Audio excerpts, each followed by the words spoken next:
जय गुरुजी। शुक्राना गुरुजी। सारी संगत को जय गुरुजी। संगत जी, हमेशा कहा जाता है कि गुरुजी हमें हमेशा बोलते हैं बड़े मंदिर आ जा, खूब सारी ब्लेसिंग्स लेके जा। लेकिन हम भी सोचते हैं कि हम गुरुजी आपके बड़े मंदिर कैसे आए, हम बहुत दूर हैं। इसी पर एक आंटी जी का सत्संग सुनाती हूँ जिसमें उन्होंने बहुत अच्छे से बताया है कि गुरुजी ने उनको कैसे बुलाया और कैसे दर्शन दिए। तो चलिए आंटी जी का सत्संग सुनाती हूँ। संगत जी, मेरा नाम मनप्रीत कौर है और मैं पंजाब से हूँ। ये मेरा दूसरा शुक्राना सत्संग है। संगत जी, मैं पिछले 2 महीने से ब्लैक मैजिक से बहुत परेशान थी। घर के ही लोग हैं जिन्होंने मेरे ऊपर ब्लैक मैजिक करके मरण क्रिया करवा रखी है। मरण क्रिया में इंसान की हालत बहुत खराब हो जाती है, बट जिसका रब दादा उसनू मार सके ना कोई। इतनी मरण क्रिया करवाने के बावजूद नहीं मार पाए। मुझे गुरुजी ने होने ही नहीं दिया कुछ। आज जिंदा हूँ तो सिर्फ और सिर्फ गुरुजी की वजह से। मैं जल्दी ही इस ब्लैक मैजिक के ऊपर भी एक बहुत बड़ा सत्संग शेयर करूँगी। गुरुजी ने कैसे मेरी रक्षा की और कैसे मेरी हिम्मत बनकर मेरे साथ रहे। संगत जी, फरवरी मंथ में जब ये मरण क्रिया मेरे ऊपर की जा रही थी तो मेरी हालत तो बहुत ख़राब थी और सत्संग सुनती रहती थी अपना ध्यान भटकाने के लिए। सत्संग के ज़रिए गुरुजी ने मुझे बड़े मंदिर का बुलावा भेजा। मैं खुश भी हो गई और सेम टाइम अपसेट भी हुई, क्योंकि ब्लैक मैजिक की वजह से मेरी फाइनेंशियल हालत बहुत ही ज़्यादा ख़राब थी। तो मैं इस टेंशन में थी कि कैसे सब अरेंज होगा, कैसे पापा को बोलूं कि गुरुजी ने बड़े मंदिर बुलाया है। लेकिन गुरुजी ने सारी टेंशन ख़त्म कर दी, सब अरेंज करवा दिया। हमें 5 मार्च को दिल्ली जाना था। गुरुजी ने मुझे 7 नंबर की ब्लेसिंग्स भी दे रखी हैं। घर से लेकर स्टेशन पहुंच जाने तक हमारी एक्टिवा के साथ साथ 7 नंबर की गाड़ियां चलती रहीं, बिल्कुल एक प्रोटेक्शन शील्ड की तरह। तो जैसे ही स्टेशन पहुंचे तो एक अंकल आए। उन्होंने पापा को कहा कि चाय पिला दो। तो पापा ने उन्हें चाय लेकर दी और मेरे पास बिस्किट का पैकेट था तो मैंने उन्हें वो दे दिया। वही बिस्किट मैं घर पे भी गुरुजी को चाय के साथ भोग लगाती हूँ। संगत जी, मुझे एक दिन पहले ही गुरुजी ने एक सत्संग सुना के ये बताया था कि तेरे सफ़र में मैं तेरे साथ ही जाऊँगा, तू अकेली नहीं जाएगी। और सच में गुरुजी हमारे साथ ही गए, हमें सेफली दिल्ली तक पहुँचाया। तो जैसे ही हम ट्रेन में बैठे तो एक आंटी और हमारे साथ बैठी। मम्मी से उन्होंने बातें करनी स्टार्ट कर दी। पता चला कि उन्होंने भी दिल्ली जाना है और सेम जगह ही जाना है। मम्मी और आंटी पूरे रास्ते ही बातें करते हुए गए और घर की भी बातें होने लगी। उनके और हमारे घर की बहुत सी बातें मैच हो रही थी। मैं उन्हें बहुत नोटिस कर रही थी, क्योंकि मुझे तो पता चल गया था कि ये मेरे गुरुजी ही हैं। जब आंटी बातें कर रही थी तो बिल्कुल जैसे गुरुजी अपनी संगत से बातें करते थे फिर खो जाते थे, मतलब कि अपनी किसी न किसी संगत का ध्यान करने लग जाते थे। तो वो आंटी भी सेम ऐसे ही कर रही थी। फिर एक जगह पर उन्होंने हमें चाय पिलाई। पहले कप में भैया ने जैसे ही चाय डाली तो वो चाय आंटी के ऊपर गिर गई थोड़ी सी। फिर से कप में डाली तो अगेन आंटी के ऊपर गिर गई, बट उन्होंने गुस्सा नहीं किया। चाय वाले भैया आंटी को बोलने लग गए कि आपने बैग बीच में रखा है, इसी वजह से चाय गिर गई। आंटी ने कहा, अब तुम मेरे बैग का दोष निकालो, अपनी गलती पर ध्यान मत देना। फिर वो भैया 3 कप चाय देकर गए। संगत जी, जब वो चाय गिरी तो मैं समझ गई कोई कष्ट था मेरे और मम्मी के ऊपर जो गुरुजी ने अपने ऊपर ले लिया।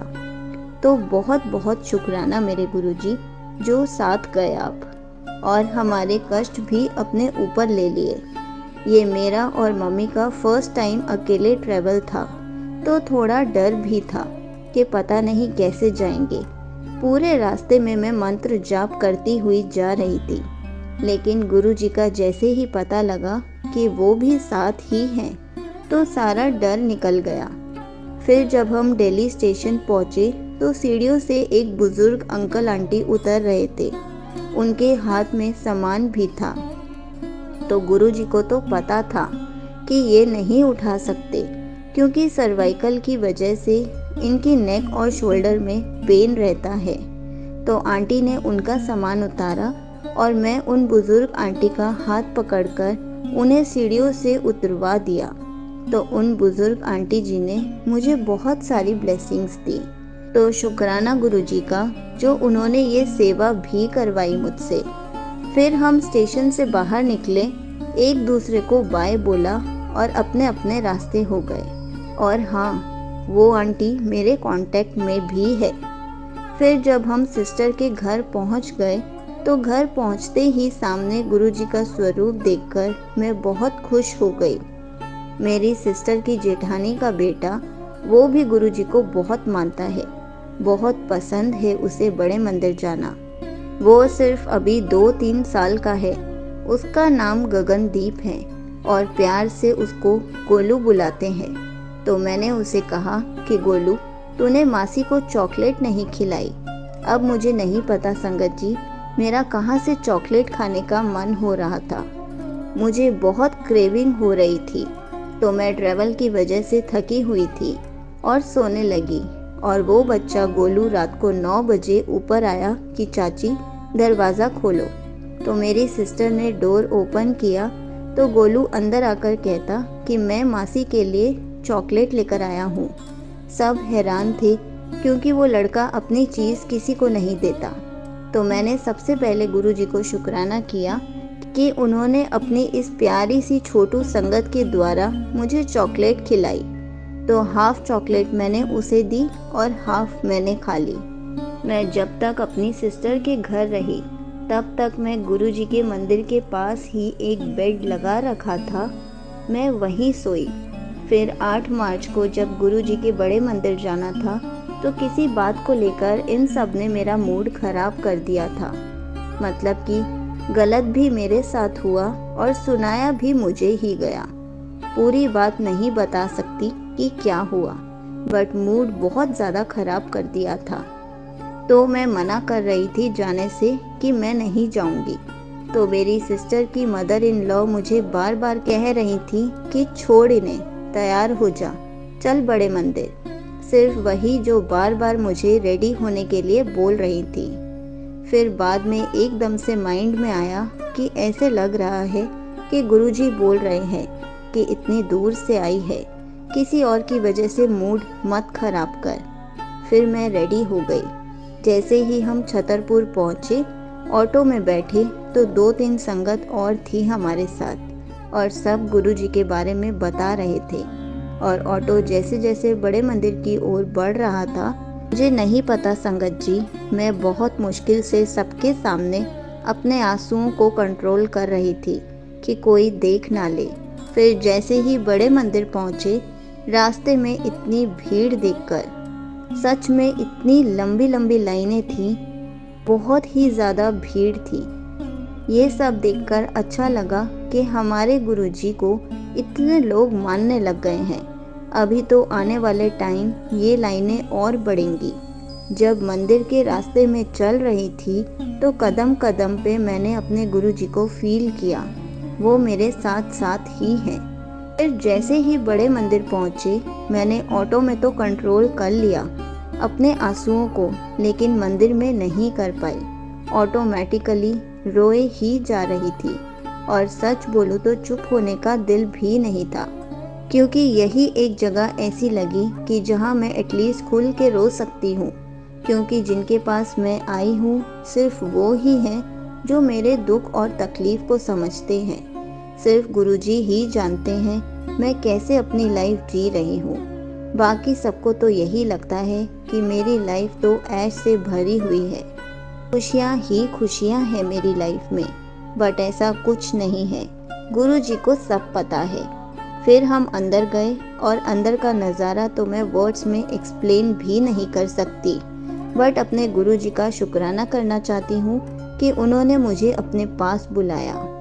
संगत जी, एक बात तो सच है, आप गुरुजी के पास खाली हाथ आओगे, लेकिन वो आपको खाली हाथ वापस नहीं जाने देंगे।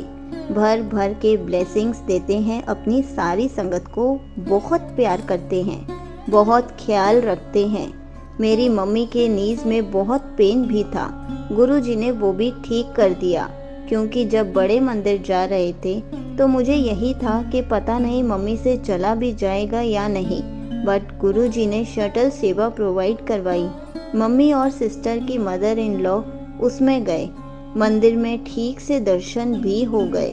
फिर रास्ते में घर जाते टाइम मैंने मम्मी से पूछा कि अब तो पेन नहीं हो रहा ना नीज में, तो मम्मी ने भी हैरान होकर बोला कि हाँ अभी तो नहीं हो रहा।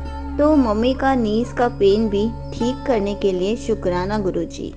मेरी फैमिली का ख्याल रखने के लिए और उनकी रक्षा करने के लिए भी आपका अनंतम अनंतम शुक्राना। संगत जी, अभी मेरी फैमिली गुरुजी को उतना नहीं मानती है, बस ऊपर ऊपर से बोल देते हैं कि हाँ हम मानते हैं, बट गुरुजी तो सब जानते हैं। उन्होंने मुझे पहले ही बोल दिया था कि तू इन्हें कुछ मत बोला कर, तेरा परिवार मुझे मानता नहीं है, मैं अपने आप इनके साथ अपना कनेक्शन बना लूँगा। तो मैंने भी अब ज़्यादा बोलना छोड़ दिया है। ब्लैक मैजिक की वजह से बहुत दिमाग खराब रहता है, तो कभी कभी नेगेटिविटी की वजह से मेरे अंदर भी विश्वास डगमगाने लग जाता है। तभी गुरुजी बहुत मोटिवेट भी करते हैं, कोई ना कोई सत्संग सुना देते हैं जिससे मेरा मन शांत हो जाता है। संगत जी, मैं जल्दी ही अपना ब्लैक मैजिक से रिलेटेड सत्संग शेयर करूंगी। यहीं पर आंटी जी का सत्संग समाप्त होता है। संगत जी, देखा आपने, गुरुजी हमें कैसे बुलाते हैं, कैसे हमें दर्शन देते हैं, कैसे हमें ब्लेसिंग्स देते हैं, कैसे हमारे साथ रहते हैं। आंटी जी ने बहुत अच्छे से बताया कि गुरुजी अपने बड़े मंदिर का बुलावा कैसे देते हैं, कैसे सारे रास्ते में हमारी मदद करते हैं, हमारे अंग संग रहते हैं, हमें बिल्कुल भी अकेला नहीं छोड़ते। जय गुरुजी, शुक्राना गुरुजी।